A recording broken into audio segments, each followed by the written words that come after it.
တင်ငန်းစာ9မှာတော့ layer တွေနဲ့ပတ်သက်ပြီးတော့ရှင်းပြပေးမှာပါ Photoshop software ဖွင့်လိုက်မယ်ဖိုင်ထဲဝင်မယ်နယူကိုနှိပ်မယ်နယူတိုင်ရလောက်ပေါ့ကလေးကြားလိုက်နော်ဒီမှာ international paper ယူထားမယ် size မှာ A4 အယောင်မှာ white အဖြူအောင်ယူထားမယ် okay နှိပ်လိုက်မယ်ဒါဆို A4 စာရွက်တွေရိုက်ကြားလိုက်ပေါ့ဥစ္စာဒီမှာအပေါ်မှာ module လေးကိုရွေးထားမယ် module လေးကိုရွေးထားပြီးတဲ့အခါမှာဒီမှာဆိုလို့ရှိရင် layer ပေါက်မပေါ်ဘူးမပေါ်တော့ window ထဲဝင်မယ် window ထဲဝင်လိုက်ပြီးတော့ဒီမှာ layer ဆိုတာရှိတယ် keyboard ကနေ shortcut သုံးမယ်ဆိုတော့ F7 ကိုတက်နှိပ်လိုက်လို့ရတယ်ပေါ့နော်ချက်နေလိုက်မယ်ဒီမှာ layer ပေါက်ပေါ်လာပြီဒီမှာတော်လေးခံနေလေအဲ့တော်လေးဇက်ဆိုနဲ့ချက်နေလိုက်မယ် okay တော်လေးဖြုတ်လိုက်မယ်ဒါလေးကိုကျင်းလိုက်မယ်နော်ပြီးတာနဲ့ဥစ္စာ this PC ကိုဖွင့်လိုက်မယ်ဖွင့်လိုက်ပါ this PC ရဲ့ ဓာတ်ပုံ file ကိုဥစ္စာဖွင့်လိုက်ပါနော်ကိုရှိတဲ့နေရာမှာဓာတ်ပုံပေါ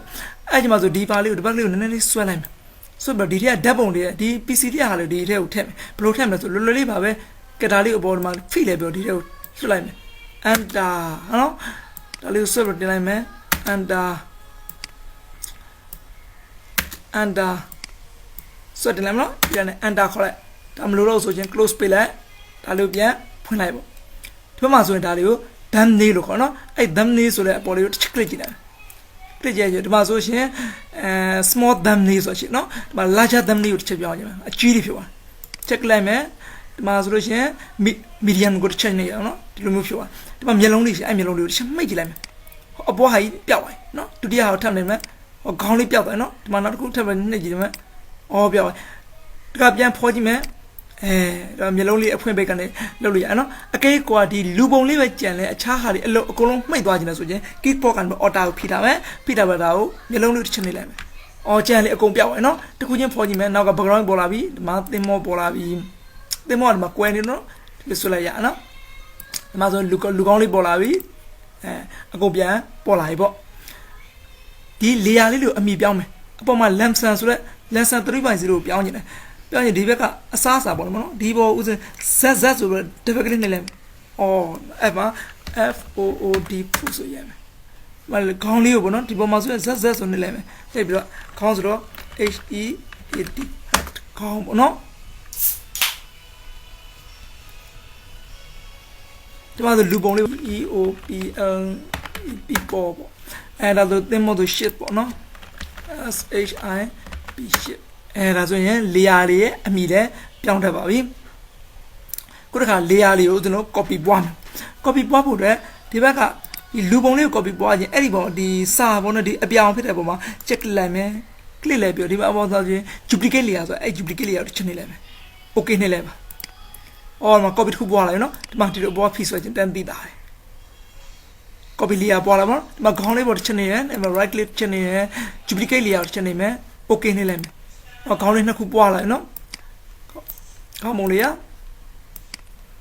ငုံနေတော့နော်ဒီမှာခေါင်းပုံလေးနှစ်ခုပွားလာပြီကိုမကြိုက်ဘူးဒီမှာ copy ပွားလာတော့ဖြတ်ချင်တယ်ဆို right click ချိန်နေမယ်ဒီမှာအပေါ်မှာဆိုရင် delete လေးရရှိတယ် okay yes ပြေးလိုက်ပေါ့ဒါဆိုပြောက်မယ်နော်အကဲကိုကဒီမှာဒီ sheet ကအပေါ်မှာ layer new layer အသစ်ခေါ်ခြင်းပေါ့နော်အဲ့ဒီအသစ်ခေါ်ခြင်းရှင်ဒီအရင်ဆုံး select ပေးမယ်အဲ့ select ကအပေါ်မှာပေါ်နေလိမ့်မယ်ဒီမှာအောက်ကနေပဲဥစဉ်လေးပါ create layer ကိုချက်နေလိုက်မယ်ဒီ sheet ကအပေါ်မှာ layer အသစ်ပေါ်လာနော်နောက်ကဒီခေါင်းလေးရဲ့အပေါ်မှာ layer အသစ်ပေါ်ခြင်းဒီမှာ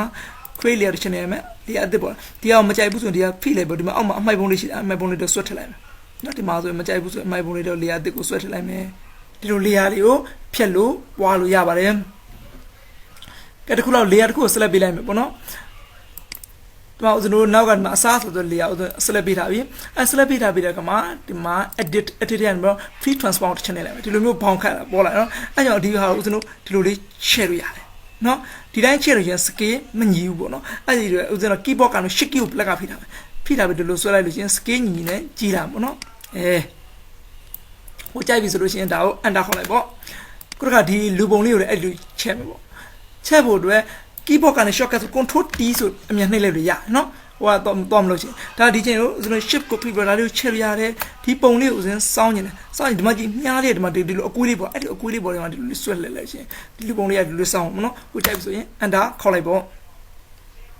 ့နောက် auto select ကြောင့်ရှင်းပြအောင်မယ်ခုချိန်မှာဒီခေါင်းလေးကိုဒီလိုရွှေ့ရင်ဒီမှာပေါ်နေနော်သွားနေတယ်ဒီမှာအောက်ကလူတက်ပုံလေးရွှေ့နေတယ်ဒီလိုလေးသွားနေခုတခါဦးဇင်းတို့ဒီမှာဒီဟတ်တူခေါင်းလေးကိုဒီမှာ select ပေးတာနော်ဒီမှာ auto select ဆိုတာလေးကိုအမှန်ချဖြုတ်လိုက်မယ်ဖြုတ်ပြီးဦးဇင်းဒီမှာကျန်တဲ့ဟာဒီမှာရွှေ့ဘဲရွှေ့ဓာတ်လေးကပေါ်နော်ဒါရွှေ့လို့ရှိရင်ဟိုမှာဟိုအပေါ်ဟာပေါ်နေ အဲ့မှာ auto select ကိုပြန်လို့အမှန်ချစ်လိုက်မယ်အမှန်ချစ်ပြီးလို့ရှိရင်မရွှေ့ကြည့်မယ်ဒါရွှေ့ရင်ဒီမှာရောက်တယ်ဒါကိုရွှေ့ရင်ဒီလိုရတယ်အဲ့ဆို auto select ကိုအမှန်ချစ်ပြုတ်ထားလို့ရှိရင် तू က auto select မလုပ်ပေးတဲ့အတွက်ဒီမှာ select လုပ်ပြီးသား layer ပဲလိုက်ပြီးရွှေ့မယ်ဆိုတဲ့သဘောပေါ့အဲ့ဆိုကျွန်တော်တို့ဒီပုံလေးတွေကိုကိုယ်ပိုင်ကိုရွှေ့ခြင်းတဲ့အနေထားရွှေ့မယ်ပေါ့နော်ဒီမျက်နှာလေးကို opacity ရှော့ပြမယ်ဒီဘက်မှာကြည့်ပါဒီမျက်နှာလေးကို select ပေးထားတယ်ဒီမှာ opacity မှာ100ဆိုတော့50ရှော့လိုက်မယ်မျက်နှာလေးကမှိန်သွားတယ်နော် opacity ကို60ထားကြည့်လိုက်60ကိုမကို short ကျင်တော့ short လို့ရတယ်ပေါ့နော်ကြိုက်ပြီဆို enter ခေါ်လိုက်ပေါ့ဒါ opacity 60ဖြစ်သွားတယ်နော်ကဲဒီပုံလေးတစ်ပုံဦးဇင်းတို့မှာကြည့်ပါဒီမှာ normal ဆိုလေးဦးဇင်းတို့ဝင်လိုက်မယ်ဝင်လဲပြီးတော့ဦးဇင်းတို့ဒီကတစ်ခုခုကိုဦးဇင်းတို့ယူလိုက်မယ်ပေါ့နော်ဒီမှာ overlay ဆိုတစ်ခုယူလိုက်မယ်ဒီမှာဒီသူတို့နဲ့ fit size ပုံစံမျိုးလေးဖြစ်သွားတယ်ပေါ့ဒီနောက်ကပုံတစ်ပုံဒီမှာ select ပေးမယ် select ပေးတော့ဒီကဝင်လိုက်မယ်ဝင်လိုက်အဖြူမဲ့လို့ရွေးချင်တယ်ဦးဇင်းမှာအမှာအောက်ဆုံးဟာလေးတစ်ချက်နေလိုက်မယ်ဒီမှာအဖြူမဲ့ပုံဖြစ်သွားတယ်ပေါ့ဒါဆိုရင်ဒီအကွက်ကလေးတွေကနေကောင်ကိုဒီဇိုင်းလေးပြင်ရင်လို့ဖန်တီးလို့ရပါတယ်ခု layer တွေကိုအဖက်ပေးမယ် layer တွေအဖက်ပေးဖို့အတွက်ကိုဖက်ပေးခြင်း layer အရင် select ပေးတာမနော် select ပေးပြီးတော့ရှင်ဒီမှာ f8 ဆိုအောက်မှာရှိတာf8 တဲ့တစ်ခုတည်းဝင်လိုက်ဝင်လိုက်နော်ဝင်လိုက်ကိုကဒီမှာ stroke ဆိုတာဘောင်ပေါ့လား stroke ကိုမလို့ချင်းဒီအမှန်ချစ်ဖြုတ်လိုက်ပေါ့အမှန်ချစ်ဖြုတ်လို့ကိုကဘယ်ဟာထည့်မှာဒီမှာဒီတဲ့ကိုထည့်ခြင်းဒီမှာအမှန်ချစ်ပေးလိုက်အမှန်ချစ်ပြီးဦးဇင်းဒီမှာဒီလေးစမ်းကြည့်မယ်နောက်မှာပြုတ်သားပုံစံမျိုးလေးတွေပေါ်လာပေါ့နော်ဒီမှာဒီပုံလေးတခြားကြည့်နေပါဦးဇင်းဒီမှာပြန်ဆွဲပြမယ်ပြုတ်သားပုံစံမျိုးတွေပေါ်လာတယ်နော်ဒါကိုထည့်ခြင်းတဲ့ဟာတွေကျန်တဲ့ effect တွေကိုလည်းကိုစိတ်ကြိုက်ပေါ့နော်ကိုထည့်လို့ရပါတယ် share လို့တွေကိုလည်းကိုအယောင်လေးတွေကိုကြိုက်တယ်လို့မျိုးလေးလုပ်လို့ရတယ်ပေါ့နော်ဒါသဘောကိုကြိုက်ပြီဆိုရင်တော့ okay နေလိုက်မယ်ဒီမှာဆိုရင် f8 ဆိုလည်းပေါ့ဒီမှာထည့်တဲ့ effect ပေါ်နေအဲ့ဒီ effect အတိုင်း auto ဒီဘက်ကို select ပြန်ဒီဘက်ကိုကူးကျင်တယ်ပေါ့နော်အဲ့ဆိုဒီဘက်ကဒီပုံမှာလဲဒီက effect တိုင်းဒီမှာဝင်နေလို့ဆိုရင် effect ကို copy ကူးလို့ရတယ်ဘယ်လို copy ကူးမလဲဆိုဒီမှာ f8 ဆိုတာရှိတယ်နော်ဒီ proof ဆိုလဲအပေါ်မှာဒီ effect ကို copy ကူးမှာအဲ့တော့ keyboard ကနေပြီး auto နှိပ်တာပေါ့နော်နှိပ်ပြီးဒီ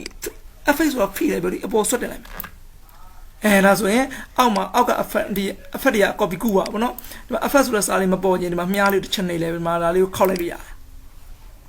လူပုံလေးဖြစ်သွားပြီပေါ့ကိုတခါဒီနောက်မှာကာဘာမှာဦးဇင်းတို့ရောင်ကြီးလေးထည့်ပြနော်အဲကြောင့်ဦးဇင်းတို့ကာဘာကိုရွေးထားမယ်နောက်အဖြူအောင်အောင်နော်ရွေးထားမှာဒီမှာ gradient ဆိုတာရှိတယ်နော်ဒီမှာ gradient 2ကို channel ဒီမှာ gradient 2ပေါ့နော်gradient 2ကိုရွေးထားမယ်ရွေးလိုက်ပြီးတော့ဦးဇင်းအယောင်ပေါ့အယောင်မှာဘာအောင်ထည့်ကြတယ်မှာကိုထားကြအောင်ဒီအောင်လေးထည့်လိုက်ကြနော်ထည့်လိုက်ပြီးဦးဇင်းတို့ဘက်ကနေပြီးတော့အပေါ်လက်ကနေနဲ့ fit လို့ဒီလိုဆွဲကြမယ်အယောင်ထည့်ကြမယ်ဟောဒီလိုအယောင်လေးဖြောရနော်နောက်ကကိုဒီမှာနောက်တစ်မျိုးထည့်ပြီးတော့ထည့်ကြည့်မယ်ဒီဘက်မှာလည်းပြောင်းကျင်သူပြောင်းလိုက်ရနော်ကဲဒီဘက်ကလည်းဒီလိုမျိုးဆွဲကြဒီလိုမျိုးအယောင်လေးပြောနော်ဟိုကြိုက်တဲ့အယောင်လေးကိုစမ်းပြီးတော့ဒီမှာထည့်လို့ရတယ်ပေါ့ဒီလိုမျိုးတွေပေါ့နော်ဒါဥစဉ်တို့ကတော့သင်တန်းဆရာတွေဖြစ်တဲ့အတွက်လုံနည်းတွေကိုပဲသင်ပြမှာပေါ့နော်ဒီဇိုင်းတွေကတော့ကိုယ်စိတ်ကူးနဲ့ကိုဖန်တီးရမှာပါခုဒီပုံလေးကိုဥစဉ်သဘောကျသွားတဲ့အတွက်ဒါလေးကိုဘောင်ခတ်မယ်ဘောင်ခတ်ဖို့အတွက်အောက်ဆုံးက layer ပေါ့နော်ဒီအပြည့်ပေါ်လဲ layer တစ်ခုခုဥစဉ်က layer 0ကအပြည့်ပေါ်တဲ့အတွက်ဒီ background layer ဟိုပေါ့ select ပေးထားမှာနော်အဲ့လို select ပြီးတော့ keyboard က control A ဆို select all နှိပ်လိုက်မယ်နော် select all နှိပ်လိုက်ပြီးတော့ဒီ select ထဲဝင်မယ် select ထဲကနေပြီးတော့ဒီမှာ modify လေးဝင် modify လေးက border ထဲဝင်မယ် border မှာဆိုရင်သူ့ရဲ့ဒီ bound အရွယ်အစားကိုထားချင်တော့ထားပေါ့နော်ဥစဉ်မှာ bound အရွယ်အစားကို100ထားလိုက်မယ်နော် okay နှိပ်လိုက်မယ် bound အရွယ်အစား100ပေါ့နော်ဒီမှာ bound အရွယ်အစား100ရွေးလိုက်ပြီးတော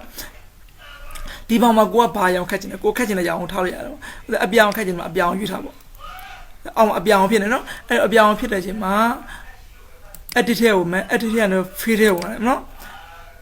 edit ထဲ fade ဆိုကိုမလို့လို့ fade တန်တော့ပေါ့ကလေးပေါ်လာအဲ့မှာကြည့်ဒီမှာ foreground color ဒီအပြာဆိုတာ foreground color ပဲဒီနောက်ကအဖြူဒီ background color နော်ကိုကအဖြူအောင်ဘောင်ခက်ချင်လို့ရှိရင်တော့ background color ကိုရွေးလဲပြီးတော့ okay နှိပ်လိုက်ပါဒီဘက်ဘောင်းသားလေးတွေကအဖြူဖြစ်သွားနော်အဒီဖေးနော်အဲ့ဒီဖေးဥစဉ်တကယ်လို့ဒီအပြာရောင်ကိုရွေးကျင်လို့ရှိရင်ဒီမှာ background ဒါ foreground color ကိုရွေးလိုက်ပေါ့နော်โอเคเนี่ยဒီမှာဘောင်းကအပြာအောင်ဖြစ်သွားပြီကိုကြိုက်ပြီဆိုရင် control D ဆိုတော့ select ကိုဖျောက်လိုက်လို့ရတယ်ပေါ့ဒီကလို့သူ့ငကိုအယောင်တိုင်းထားခြင်းလို့ရှိရင်တော့ဒီမှာဒီအပုံလေးပုံမှာတစ်ချက်ကလေးလိုက်ရှင်ဒါ default အယောင်ဖြစ်သွားပြီနော်ဒီကလို့ကိုလောလောဆယ်ဆိုဒီမှာအမဲက foreground အဖြူက background အဲ့လိုမှပြောင်းနေလို့ရှင်ဒီပေါ်အများအကောက်ကလေးတစ်ချက်နေလိုက်ရှင် foreground background ကိုလိုအယောင်လေးပြောင်းလို့ရပါတယ် ကဲခုတခါကျွန်တော်ဒီ layer လေးကိုပွားမှာနော်ဒီ layer လေးကိုပွားတော့ image ထဲဝင်မှာ image ထဲကနေပြန်မှာ duplicate layer ဆိုတော့ check လိုက်မယ်ခုဒီမှာ copy ဆိုတဲ့စာရေးထွက်လာတယ်ပေါ့နော်ဒီထဲမှာကိုရေးချင်တာရေးပေါ့00112ဆိုရင် layer အသစ်နာမည်ပေးလိုက်မယ် okay နှိပ်လိုက်မယ်ဒီမှာ00112ဆို layer အသစ်ပေါ်လာတယ်ဒါကနှစ်ခု layer ပေါ့နော်ဆိုတော့ဒီပုံပေါင်းတဲ့အခါမှာဒီ layer အသစ်ကိုသုံးမယ်ပေါ့ဒီနှစ်ခု layer ကိုဒီတိုင်းထားမယ်နှစ်ခု layer မှာပြန်ပြင်နေတာတရှိရင်နှစ်ခု layer မှာပြန်ပြင်လို့ရတယ်ပေါ့နော်ဟုတ်ပြီဆိုတော့ဒီ layer အသစ်ကိုရွေးထားမယ်ရွေးထားတယ်ပေါ့ဒီမှာကြည့်ပါအဲ့တော့ပေါင်းကျင်တဲ့ဟာလေးကိုဒီမှာဆွကြပါစို့ဆိုတော့ဒီအောက်ကဒီနှစ်ပုံမပေါင်းဘူးเนาะကျန်တဲ့ဟာလေးပဲပေါင်းကျင်ဒီမျိုးလုံးဖွင့်ထားတာလေးပဲရွေးပေါင်းကျင်ဆိုရင်တော့ဒီ layer မှာ right click နှိပ်မယ် right click နှိပ်လေအောက်မှာ mask visible ဆိုတော့ချက်နှိပ်လိုက်မနော်ဒါဆိုရင်ဒီမျိုးလုံးဖွင့်ထား layer လေးလည်းပဲပေါင်းနေပြီးတော့ဒီမျိုးလုံးမိတ်ထားတဲ့ layer လေးလည်းကျန်းနေတယ်เนาะကဲမျိုးလုံးဖွင့်အကုန်လုံးရောပေါင်းကျင်လို့ဆိုရင်တော့တစ်ချက် click လိုက်မယ်တစ်ချက် click လိုက်ပြီးအောက်မှာ flatten image ဆိုတော့ချက်နှိပ်လိုက်မနော်ဒါဆိုရင် layer လေးအကုန်လုံးပေါင်းသွားပါပြီဒီဖိုင်လေးကိုကိုကသဘောကျရင် save လုပ်မှာနော်ဖိုင်လေးကိုဝင်မယ် save ကိုနှိပ်လိုက်မှာနော်ဒီမှာဆိုသူကပုံမှာ save ဖို့အတွက်ရွေးခိုင်းပါပြီနော်အဲ့မှာဆိုရင်ဒီမှာဖိုင်နေက001122ဆိုတဲ့ဒီဘက်ကဖိုင် size ဒီ format ကတော့ PNG ဖိုင်ပေါ့နော်ကိုသိနေတဲ့ format ကိုဒီမှာရွေးသိမ်းလို့ရပါတယ်ကိုက PNG ပဲကြာရင် PNG နဲ့ save လိုက်ပေါ့နော် okay နှိပ်လိုက်ပါ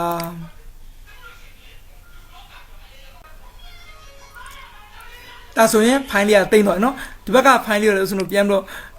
တိမ့်အောင်မယ်ဗောနော်ဒီဘက်ကဖိုင်ကိုတိမ့်ပြီးသွားပြီဒီဘက်ကဖိုင်ကိုထပ်တိမ့်မယ်တိမ့်ဖို့အတွက်ဖိုင်တဲ့ဝင်မယ် save ကိုနှိပ်မယ်